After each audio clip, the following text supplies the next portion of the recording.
Happy Monday, everyone. I'm so sorry I haven't been on the Fix in a while. I've been really busy covering your favorite games and also competing in my third powerlifting competition. Just a little bit busy, but I'm back. In today's Fix, Insomniac confirmed who the main Spider-Man is going forward, The Last of Us multiplayer game is reportedly still in development, and the finals had an incredible open beta week.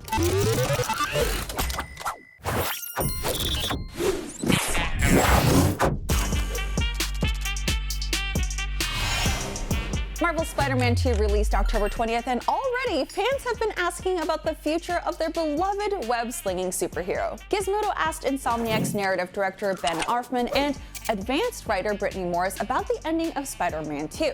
So if you don't want spoilers on the ending of Spider-Man 2, this is your warning to look away and also cover your ears. Ready? Alright, let's get to it. In one of the final cutscenes, there's a passing of the torch between Miles Morales and Peter Parker. The younger wall crawler tells his mentor to go be Peter Parker for a while, and that he'd keep watch over the city on his own. It's heavily implied this makes Miles the one and only Spider-Man for the immediate future, but in case there was any doubt, this should clear it up. When Arfman and Morris were asked about if they knew Miles was always going to be the main Spider-Man going forward, Morris replied, "It always felt very natural, and I think we all collectively thought it would happen." To me, it shows a great deal of evolution from Miles. At the beginning of the game, we see him struggling to figure out what he wants to do with his life.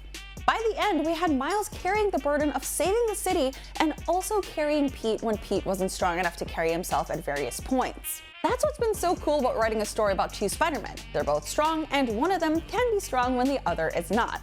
By the end, Miles is more confident, and he's like, yeah, I got this. How much worse can things get after what we just went through? Spider-Man fans are speculating on whether or not we might get another Miles Morales spin-off next, or potentially a Venom spin-off that Insomniac did express they weren't against making. And let's not forget about that Wolverine game being developed by another team within Insomniac. That's been confirmed to be in the same universe as the Spider-Man games. But as far as Spider-Man games go, fans are worried that Insomniac will kill off Peter Parker in the next game to solidify Miles as the one Spider-Man. I definitely think that's a bit extreme, but whatever Insomniac has planned, we won't see for a while. 6 months ago, The Last of Us multiplayer was reportedly hit with setbacks, and Sony questioned whether or not it would have long-term viability, which had some fans speculating if it was still in development at all. But according to its game director, it's still in the works. As reported by Eurogamer, Naughty Dog's Vineet Agarwal posted on X about finishing Super Mario Bros. Wonder with a very short update tagged on the end. The post reads, "I did it! Wow, that was hard. Easily 300 plus Marios dead in the process. And so this tweet can live on in peace, yes, I'm still working on that game." Even though Agarwal didn't refer specifically to The Last of Us multiplayer, it's fairly clear what he's pointing towards. From Naughty Dog's previous statements, it sounded like the project could be on hold indefinitely, but this suggests otherwise. If the director has time to 100% Mario, it definitely doesn't seem like he's in the middle of a heavy crunch, but it's nice to hear the lights are still on. It's been 2 years since The Last of Us multiplayer project was announced, and since then all we've seen from it are 2 pieces of concept art. So it's not much to go on, but Agarwal's statement is hopeful at least. Here's to waiting to see if Sony or Naughty Dog says anything official to back his statement. I honestly just want to get an update on the multiplayer soon.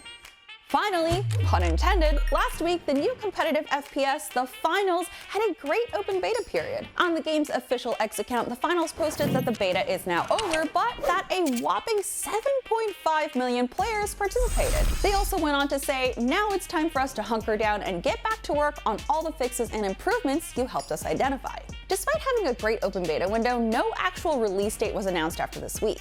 The Finals is a first-person shooter created by Embark Studios comprised of ex-DICE developers who worked on the Battlefield series. It's free to play, and the most unique aspect about it is that almost everything in its environment can be destroyed. I previewed the game in the first closed beta of The Finals, and it was fine. The bones of a good FPS game are there, and it's a fairly straightforward shooter with no frills or outrageous movement tech that makes it difficult to get into like Apex or Fortnite. But when I played, I found myself getting pretty bored of the 3 game modes they had available in the beta. There also wasn't really too much variation in each match to make playing the finals for over an hour very interesting. At least with normal Battle Royale games, you have some differences in each match to keep you wanting to play or get lucky or get a different outcome. Also, since the first beta, I noticed that none of the weapons or abilities were really balanced at all after the feedback given. The healing beam is still way too strong on the medium builds, and the small builds are extremely overpowered once you unlock the silenced pistol or any melee weapons. Hopefully, Embark plans on focusing on weapon and ability balancing to make the game more fun and replayable for its official launch, whenever that is. And that's your daily fix for today. How did you like Spider-Man 2? I'm gonna start my playthrough this week and I am super excited. I just finished Baldur's Gate, so jumping right back in.